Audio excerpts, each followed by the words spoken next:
Yes, the reason I wanted to do this video was you may remember that yesterday I posted, I think it was yesterday, I posted one of my engagement questions in the group, which was around, um, what is it we find difficult about making offers? What do we find difficult about creating an offer and selling an offer?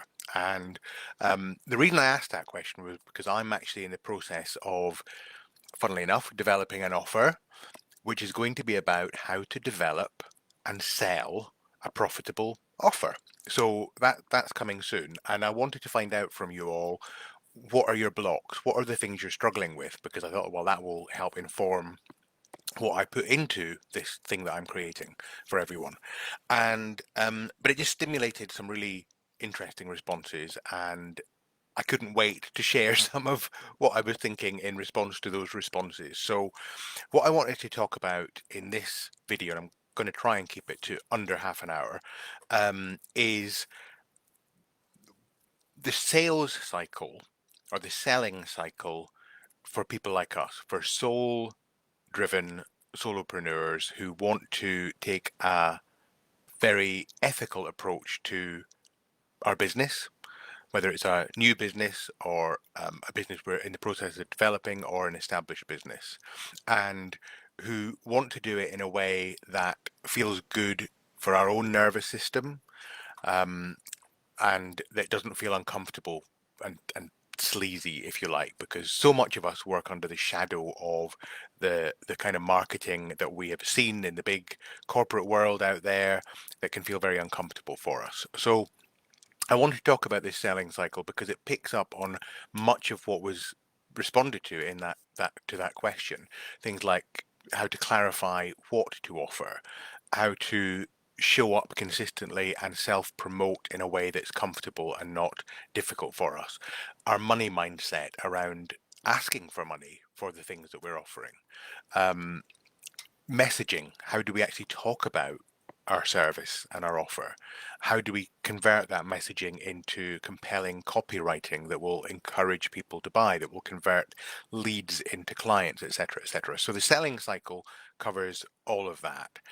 And I call it the soul-based selling cycle because I think most of us in this group are likely to be people who are to some degree introverted.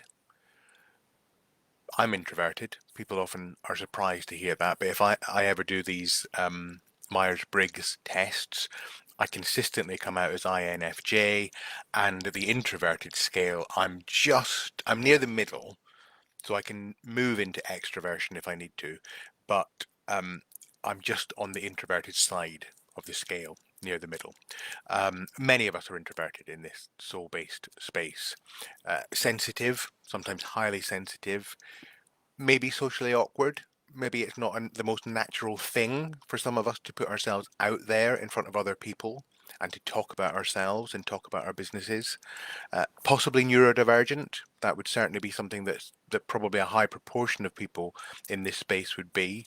And as I say, many of us struggle with the shadow of marketing and business that we've been so used to seeing in our culture, because it has us in its grip in our culture, and the shadow of marketing tells us things like we need to be aggressive and in your face in order to market our services.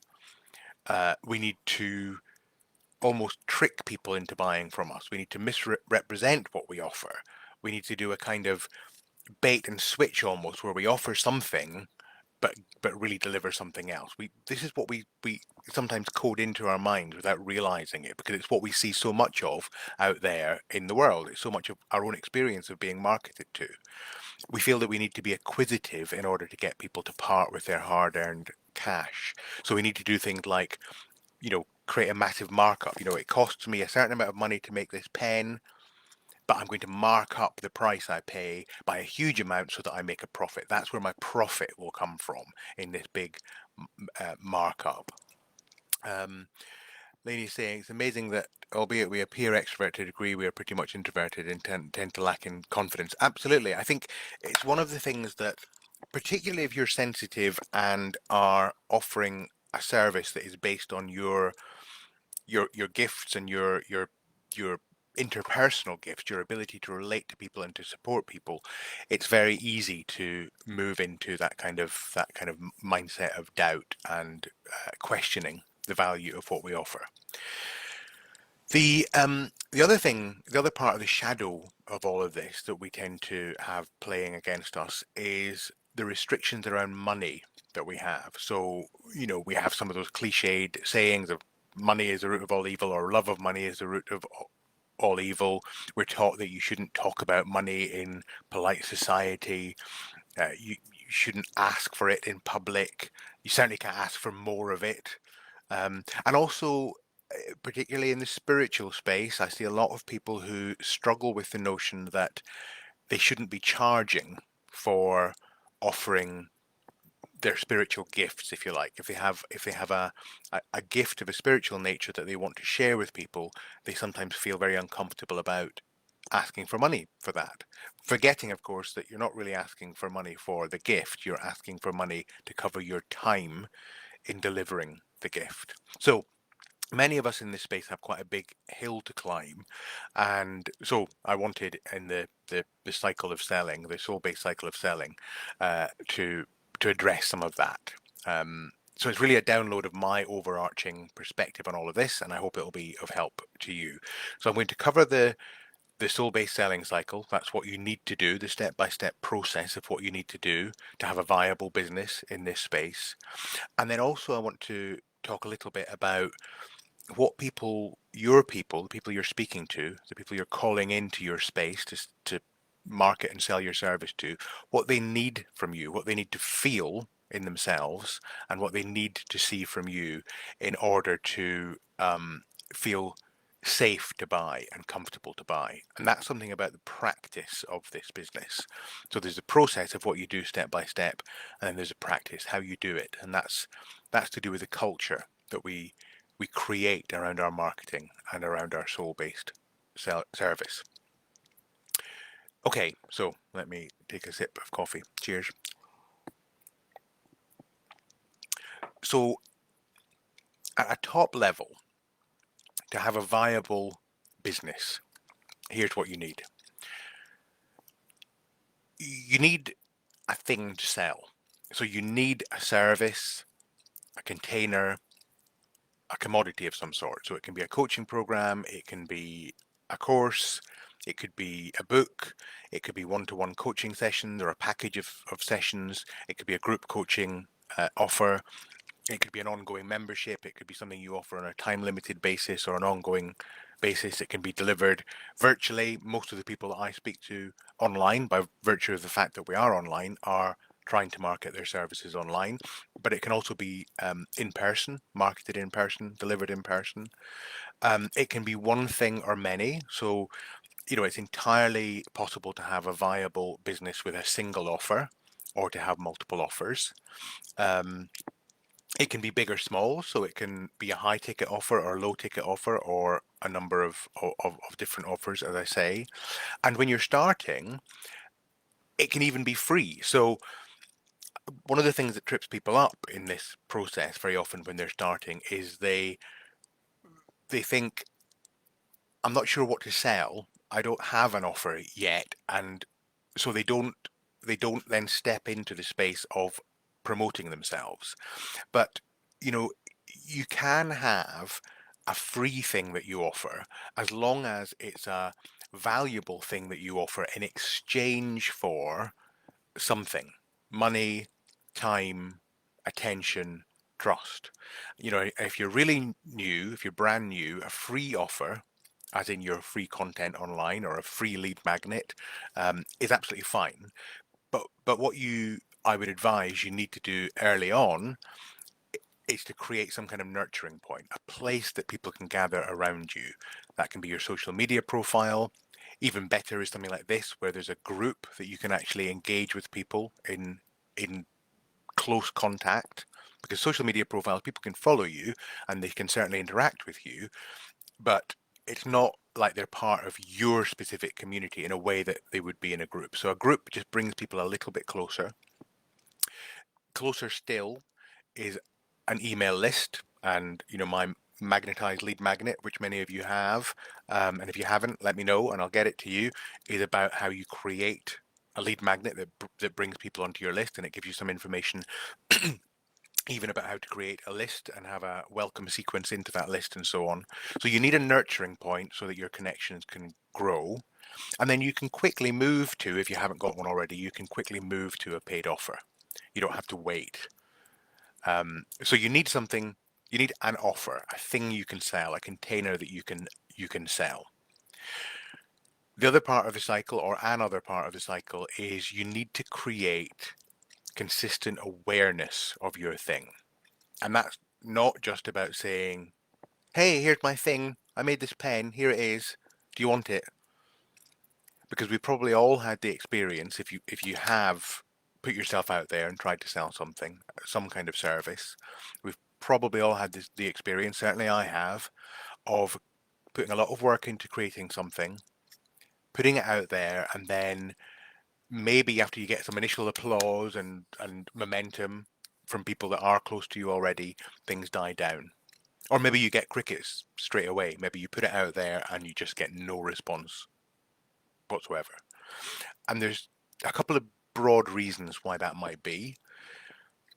One reason, maybe three reasons. So one reason is that it takes quite a lot of work to keep the thing you're offering at the top of people's attention. And it does need to be kept at the top of their attention because not everyone is going to be ready to buy first.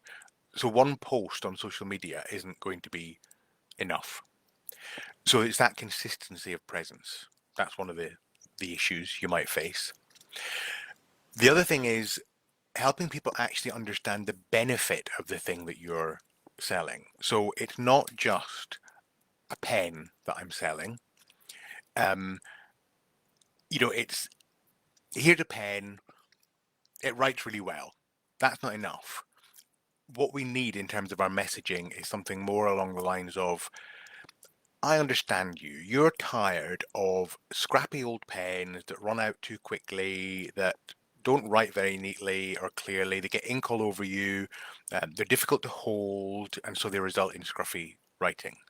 You want to be able to write cleanly and clearly and beautifully, and you want to feel good while you're doing it. You want your hand to feel comfortable. You don't want to have a sore wrist when you've finished. You want a sleek, ergonomically designed pen with a patented smooth flow ink that will allow you to write beautifully every time, and it will leave you feeling good about what you've written every time and proud of your work.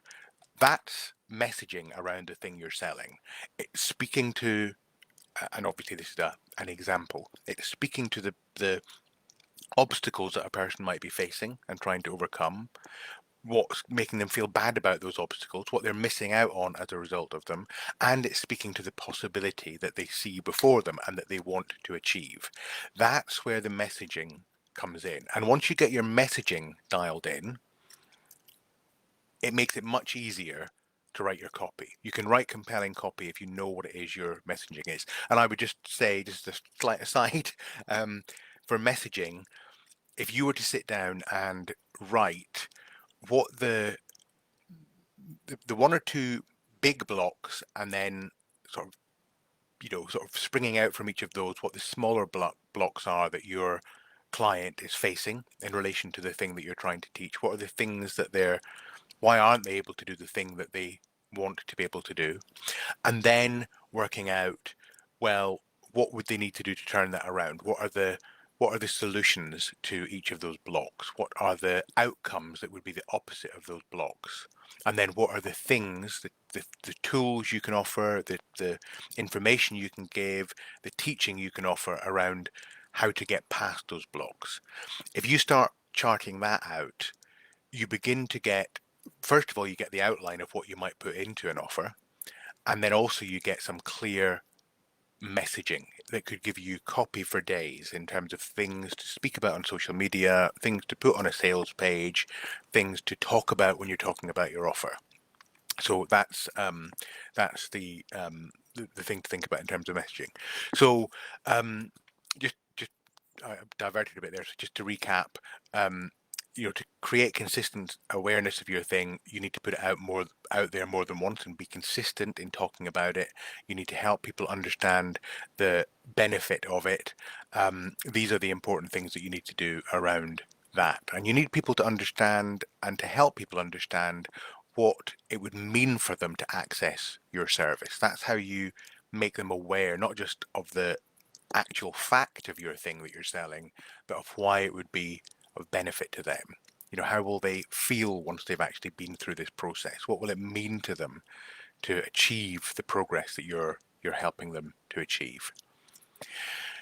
So, so that's part of the cycle. Have something to offer. Have a service that you're selling. Create consistent awareness of it. That's the next part. Another part is building your audience around that thing. So creating fans, if you like, people who connect with you. That's where the soul-based magical part comes in. The magical part is your magic, your unique magic. That's what you want people to see. The soul-based part is it's your soul connecting with theirs. You started this business, correct me if I'm wrong, because you felt called to do it in some way, or you are feeling called to do something in relation to this business space. And none of us have to be doing this. We're choosing to be entrepreneurs. We could do other things. So if we're going to do it, why not come from that soul-based space? Why not come from a place of wanting to connect? Because what you have to offer, the medicine you have to offer the people who need it is so important. But you need those people to know about it, and you need them to get closer to you. So you hear about different warmths of leads, cold leads, or a cold audience being people who just know nothing about you. They've never heard of you. They don't understand even that they have the problem that you solve, and so they're just way out there in just so far away from you that you're unaware of them and they're unaware of you. They get warmer when they start becoming aware of the problem that they have. Then they become aware that you offer something to solve that problem. Then they begin to connect with you. um, you can see my previous class on audience growth for more on this. But they begin to connect with you and they get closer to you. They follow you on social media. They join your email list. They join your Facebook group. They begin to learn from you, and trust begins to build up. They begin to see you as someone who can help them. And in the other class, I talked about, the way to grow your audience. You can build it organically by showing up online and helping people. You can buy an audience, you can advertise your services or some of your free content, and that will bring people into your orbit. You can borrow an audience, which is about connecting with people in other people's audiences, in other people's Facebook groups, or being interviewed on other people's podcasts or YouTube channels, or writing a guest article for a person's blog, or offering to be a guest trainer within their coaching program.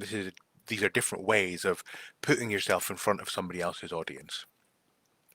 And you build your audience by gathering them closer to you through nurturing points like the ones I've described. That's also how you build authority, because you begin to present yourself as an expert and they have the opportunity to see your expertise in action, and that creates a warmer audience.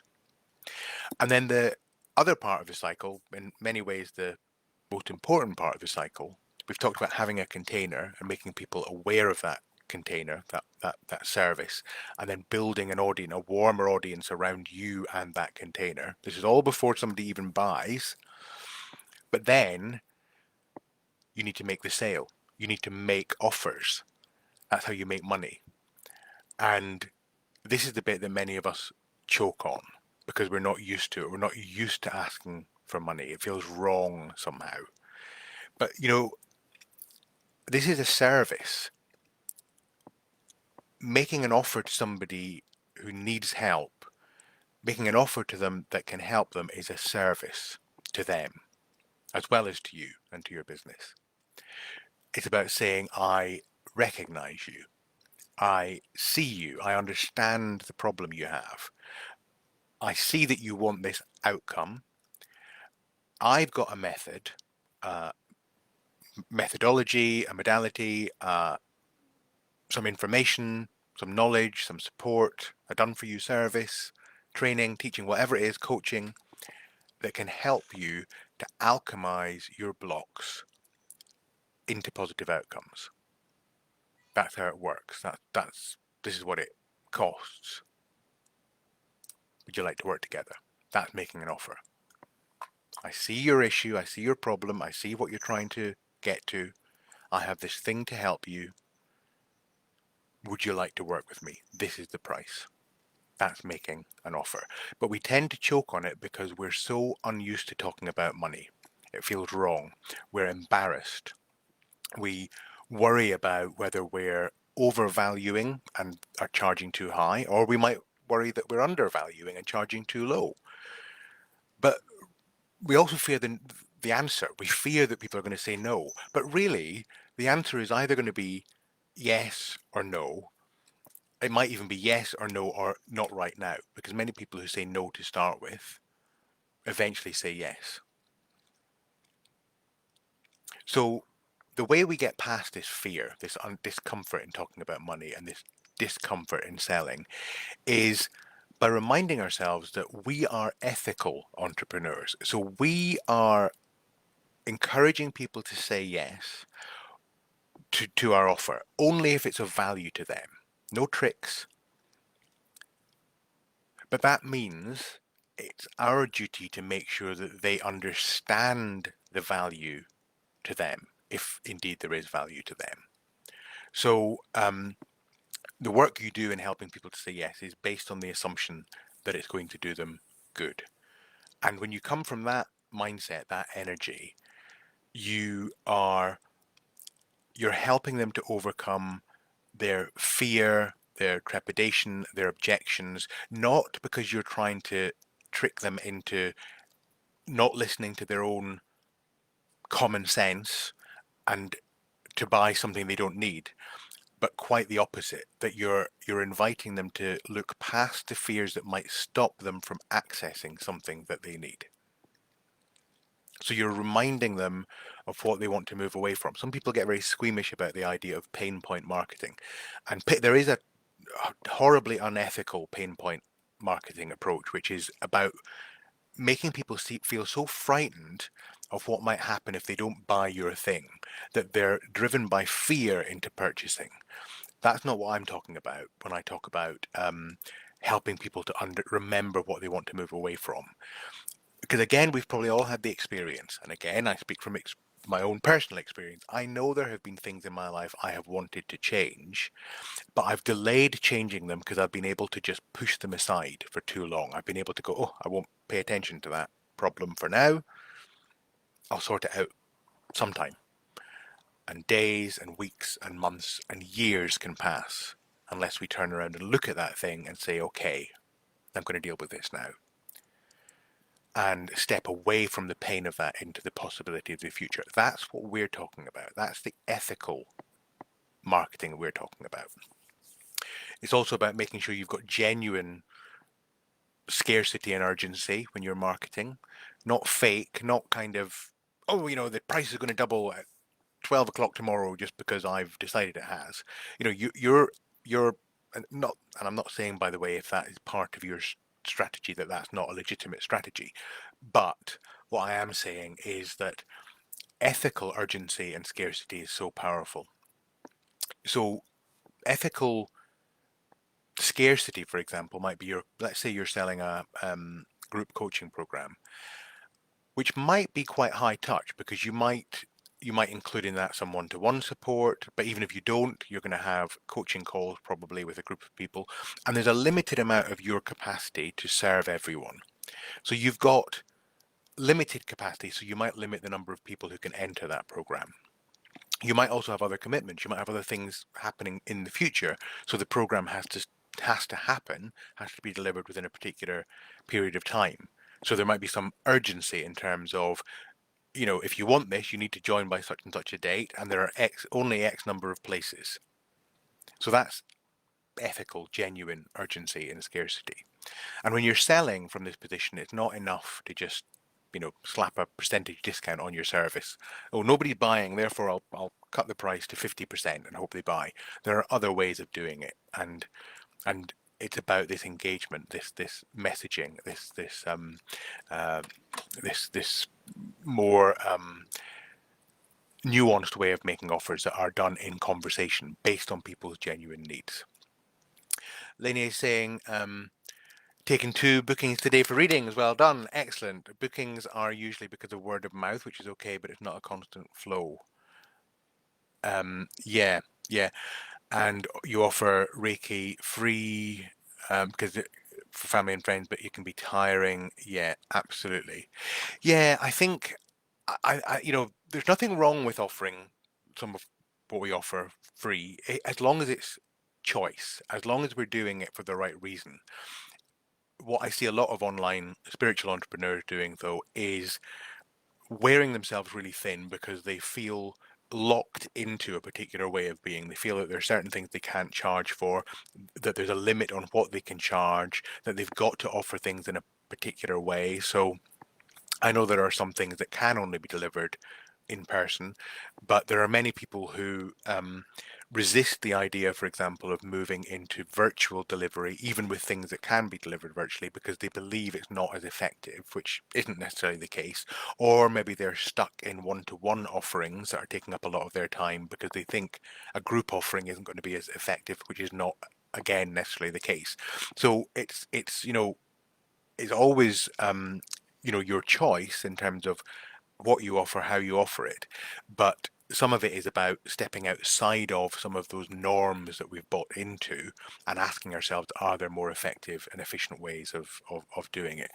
And addressing your point about feeling tired, Lainey, I think this is so important. This is about also having a marketing cycle that works with our nervous system capacity. That's so important. So I just want to summarize, because I don't want this to be too much longer than half an hour. So the cycle is have a thing to sell. You'd be amazed at how many entrepreneurs out there, say, I'm not really making very much money, or I'm not making many sales. And then when I say to them, do you have a thing that you're selling? Sometimes the answer is no. So of course you're not going to make money. Or it's a very vague thing. It's well, I'll sell something to somebody if they want it, rather than I have got this thing that is hugely valuable to you, my people, and I am offering it to you. So have a thing to sell. Make people aware of it. Be out there consistently talking about it. Get your messaging on point. If you get the messaging on point for your thing, talking about it becomes a breeze because it's just natural. It just flows. And copy becomes easier as well. Writing copy becomes easier. Gather them to you, warm them up in a nurturing point, and make offers. Have a thing to sell, make people aware of it, gather your audience around you, make them offers. Another way of saying all this, and you'll have seen me say this probably on social media, show up.